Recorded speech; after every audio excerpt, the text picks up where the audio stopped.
Frères et sœurs, la paix soit avec vous. Nous célébrons aujourd'hui les 4e dimanches de Pâques. Frères et sœurs, c'est dimanche dédié aux vocations et dit dimanche du bon pasteur. Et la parabole du bon pasteur tirée de l'évangile de Saint Jean nous aide à entrer dans cette dynamique de ce Christ berger et bon pasteur. Signalons aussi que cette parabole est divisée en 3 parties. La première partie, c'est du 1er au 10e verset, c'est ce que nous lisons aujourd'hui, du chapitre 10 de Jean. Et la deuxième partie, c'est du 11e au 18e verset que nous lisons pendant l'année B, c'est-à-dire ça sera l'année prochaine. Et puis du 27e au 30e verset, c'est l'année C. Et les 2 premières lectures de ce jour s'harmonisent aussi avec cette parabole. Et la deuxième lecture particulièrement, il fait référence directement, car l'appel à la conversion et au baptême lancé par Saint Pierre n'est-il pas là, frères et sœurs, un appel à l'accès au bercail du Christ dont on parle dans la parabole évoquant la porte? Mais revenons à la première lecture des Actes des Apôtres. Ce texte est bel et bien la fin du discours de Pierre. C'est le jour de la Pentecôte, prononcé à Jérusalem devant la foule de Juifs venus pour les fêtes. L'apôtre, au-delà de parler de l'humanité de Jésus, note sa seigneurie et sa messianité. Il dit, Dieu l'a fait Seigneur et Christ, c'est Jésus que vous avez crucifié. Et devant, frères et sœurs, ces grands mystères, les auditeurs veulent savoir ce qu'ils doivent faire. Et à cette question, Pierre répond par une double exigence logique. Il leur dit, convertissez-vous et que chacun de vous soit baptisé au nom de Jésus-Christ pour le pardon de ses péchés. Vous recevrez alors les dons du Saint-Esprit. Ce salut est donné à tous, c'est-à-dire à tous ceux qui, même loin, ouvrent leur cœur à Dieu. C'est la dimension universelle de ce salut que Dieu donne à sa création. Et chacun de nous est ouvert à cette grâce. Et dans la deuxième lecture, Pierre, dans sa première lettre, exhorte ses destinataires à rejoindre les bons bergers. Il dit, par ces blessures, nous sommes guéris, car vous étiez errants comme des brebis, mais à présent vous êtes retournés vers votre berger, les gardiens de vos âmes. Frères et sœurs, pour les réconforter, eux qui peuvent avoir à souffrir injustement, Pierre leur rappelle de prendre le Christ pour modèle, de répondre au mal par le bien. Ce n'est pas évident, frères et sœurs, mais c'est un combat de tous les jours. Et Pierre leur dit, bien-aimés, si vous supportez la souffrance pour avoir fait le bien, c'est une grâce aux yeux de Dieu. C'est bien à cela que vous avez été appelés, car c'est pour vous que le Christ lui aussi a souffert. Il vous a laissé un modèle afin que vous suiviez ses traces. Lui-même a porté nos péchés dans son corps sur le bois afin que, mort à nos péchés, nous vivions pour la justice. Par ses blessures, nous sommes guéris. Oui, frères et sœurs, Pierre veut que nous puissions porter cette confiance au Seigneur qui ne nous abandonne pas quand nous traversons les épreuves, mais que nous puissions ne pas rendre le mal par le mal. Mais au contraire, nous ne puissions pas entrer dans ces cercles vicieux de la violence. Que nous puissions vaincre la violence par la paix, par l'amour, par le pardon. Et maintenant, frères et sœurs, entrons de plein pied dans l'évangile de ce jour. Jésus est présenté dans cette parabole à travers 4 figures. Le berger, le vrai pasteur, les bercailles et la porte. Essayons de les méditer les unes après les autres. Ça dit ces figures. Frères et sœurs, l'image du berger est très présente dans l'Ancien comme dans le Nouveau Testament. Le Messie lui-même est figuré sous les traits du berger auquel Yahvé confiera son peuple. Pouvons le lire dans l'Ancien Testament chez Michée, Jérémie et Ézéchiel. Le Christ, il est le bon pasteur, le véritable berger dont nous connaissons la voix. Et lui-même le dit, Amen, Amen, je vous l'ai dit.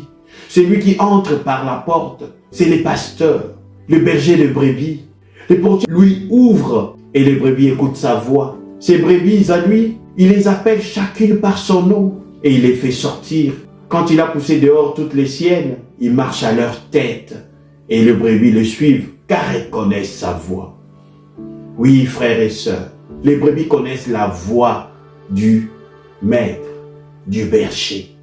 Et nous aussi, frères et sœurs, les yeux fixés sur ce bon berger, dont nous reconnaissons la voix, nous pouvons lui dire aujourd'hui, comme un ami qui parle à son ami, « Tu es Seigneur mon berger, je ne manque de rien, sur de prés d'herbes fraîches, tu me fais reposer.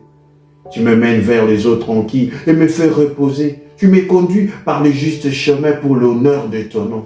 Si je traverse les ravins de la mort, je ne crains aucun mal, car tu es avec moi. Ton bâton me guide et me rassure. » Voilà cette belle prière du psaume 22. Frères et sœurs, Jésus se compare également à une porte par laquelle on passe pour trouver la vraie vie. Considérons donc cette image de la porte d'entrée comme un accès aux réalités célestes. Il s'agit bien d'entrer et sortir. Soulignons une chose importante. Jésus ne dit pas qu'il est la porte de la bergerie, mais la porte des brebis. Cette nuance est importante, frères et sœurs. Jésus n'ouvre pas un lieu. Il conduit plutôt à sa personne, qui est le lieu de la rencontre.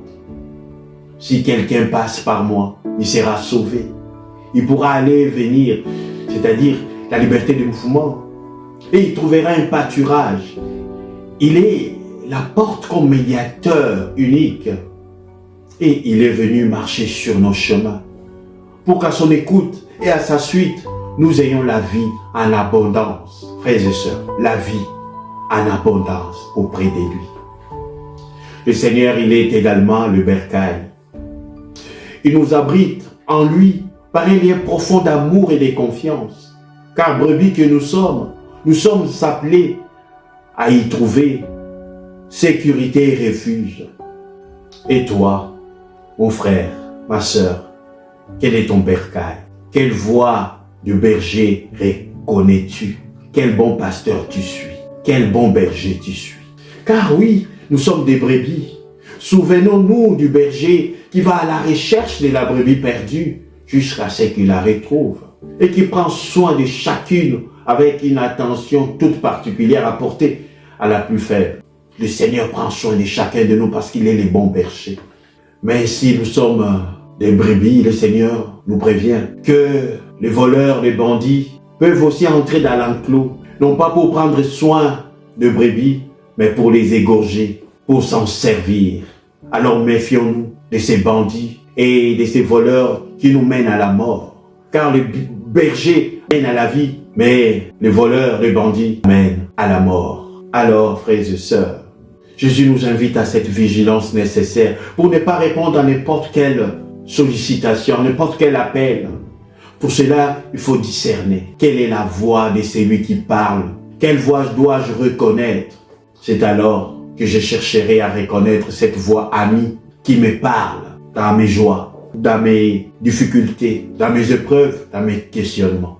Et frères et sœurs, Jésus est le bon berger. Il ne veut pas travailler seul. Il suscite les gens en ces temps qui sont les nôtres pour poursuivre sa mission, guider son peuple. Alors prions pour toutes les vocations particulières afin que le Seigneur puisse leur donner son cœur, qu'ils puissent faire des choses selon le cœur du Seigneur, qu'ils puissent donner de leur vie, c'est consacrer à cette mission que le Seigneur leur confie. Et à chacun de nous en ces jours où nous contemplons les bons pasteurs et les bons bergers, puissions-nous tout simplement dire, Seigneur, ouvre mes yeux pour que je puisse te voir, ouvre mes oreilles pour que je puisse entendre ta voix et que je puisse pas la confondre avec les sursollicitations de ce monde ambiant. Que le Seigneur nous bénisse tous, au nom du Père et du Fils et du Saint-Esprit. Amen.